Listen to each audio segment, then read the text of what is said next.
Okay, everybody, today is the day that we're going to talk about production timers and why you should be running them on your line. Even if you're a custom shop, you should be running a production timer. I have no idea how any shop functions without them. So we're here at the Door Company today. We're going to show you how we use them, and hopefully it can help you out somewhere in your shop.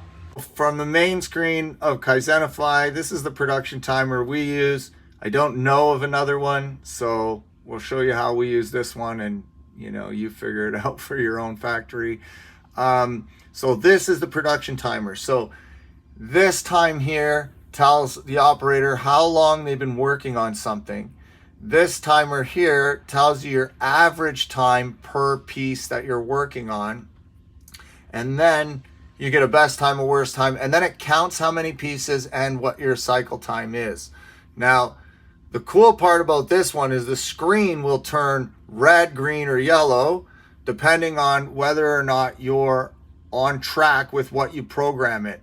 So we set the time range down here, and we'll just set it super quick, like from 3 to 5 seconds, and run it for you so you can see what it looks like. So if we start it and we go over the 5 seconds, and then we say, okay, a part just got made, now the screen turns red. And now we say if another part got made, and another part got made, and another part got made, and we keep going. Now we're in the 4 second range, the screen turns yellow. And then if we keep clicking at 1 second, once our average time gets below 3, the screen turns green. So what this does is this allows your team leaders from a distance to see if you need help or if you don't. The screen is going to tell you that as an on-don without having to talk to your operators.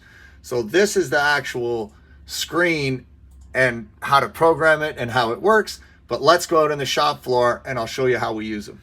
Okay, so it's a little bit noisy out in the shop, so I'm going to do a little explaining here, and then we'll go out there, and hopefully by the end you're all good. But there's 2 ways to use a production timer. I recommend both. One is a timer at each station to allow your operators to understand what they're doing, that they're on track or off track, or allow your team leaders to experiment with the timers and the operators to run any kind of experiment or time trials that they're trying to do. And those timers at each station, that's what they would be used for. They can start and stop throughout the day. Those are used for helping the team members on the shop floor. There should be one timer, however, that never shuts off. And that's at the end of your production line, where that thing runs. You only turn it off during lunches and breaks, but for the rest of the day, it's running. Even if nothing's happening at that station, that timer's running. We want to collect reality. And so then each time something crosses the finish line, whether you're counting pieces or whether you're counting points, that's when it's captured. And then at the end of the day, that timer stops. And that's going to give you your most accurate rendition of what your factory produced that day. So let's go out in the shop and I'll show you how we do it. Okay, so we have a timer out here at this station. So basically in this area, what's happening is we're sanding our doors. Now, depending on whether they're 1-piece or 2-piece, some just go to this bench and then go over to the robot.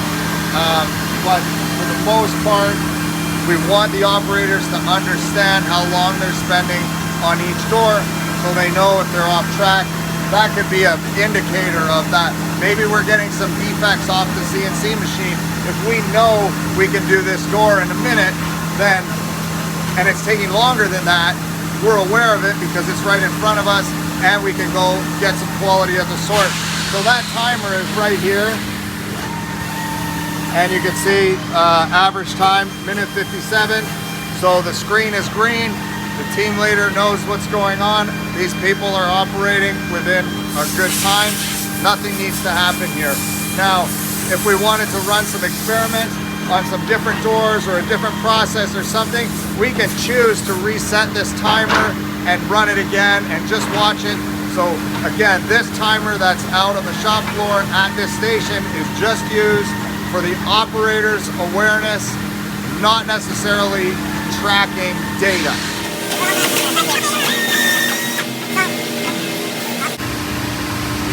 We get to see the timer in action. So now we're at the end of the production line. So this is the timer here that we're tracking what's actually happening, essentially crossing the finish line. And this one doesn't stop all day, no matter what. If there's no parts coming down the line, this one's still running. And at the end of the day, we capture what really happened. We did our count here. We have our average time here. So today we're making a door every minute 55, and it's been 35 seconds since the last one has passed. Now, whether you're making pieces or components or for cabinets, even a cabinet will have points associated with it. It'll probably be higher, probably 4, 5, 6 points or something like that. We have a video on how to calculate points. But you would just, every time a cabinet's ready to ship, you would come over here and you would just hit that button 6 times. And then you would have real-time data on how long it takes your factory to produce that box. So every day your team would see red, green, or yellow right on the screen. So I know right now, screen's green. I don't have to talk to anybody. Factory's running great. So now what you do with that information, we just jump back on here to the Kaizenify dashboard. You go to your daily operations. Now, right here, you have pieces made. And if you're doing custom work, it will be points. You enter your points here. But that data comes right off of your production timer. So there's no mining for data. It's all right there at the end of the day. You just have your operator send you a text message that says, this many pieces made. You enter it in here along with 2 other pieces of information, and then that data will get populated here on your over the line chart, and will give you all of this information for your daily use. So I know it seems like it might be extra work, and it might take just like a little bit of getting used to run some timers here and there over your around your factory. But let me tell you, it's an absolute must. It is one of the first things that we look for if we're helping, whether they're clients or friends in their factory, is how long does it take you to make something? And if you're not running those timers on a daily basis, then how does your team know if they're doing a good job? They won't know until, you know, some arbitrary time in the future when someone tells them if they're doing a good job or not. Whereas think of sports, when you score a goal, you know right away. They don't tell you 10 days later that they scored a goal. They tell you immediately, and that's what that timer does. It gives everybody that button to go push when the good thing happens, when something crosses the finish line. We get to go hit that button and look up at the screen. Say, all right, screen's still green, let's keep going. So it's a great tool, and I encourage everybody, please, please, please run a production timer in your factory. You won't regret it. Now I know I fail miserably at keeping up with the comments, so I'm just gonna get ahead of this one and show you what we use. They get a plug Kaizenify. If you go to kaizenify.app, we use all of the tools here. Yeah, there's me, my door company and machine company. Anyway, so you go to kaizenify.app. They got the full dashboard. We've got Kanban card creator, SOP creator, and the production timer. Also a training matrix on there that we use. So great application for all of your lean initiatives. As always, if you have any questions, comments, concerns, drop them in the comments. We'll do our best to get back to you. And don't forget to like, subscribe, follow, all of the things.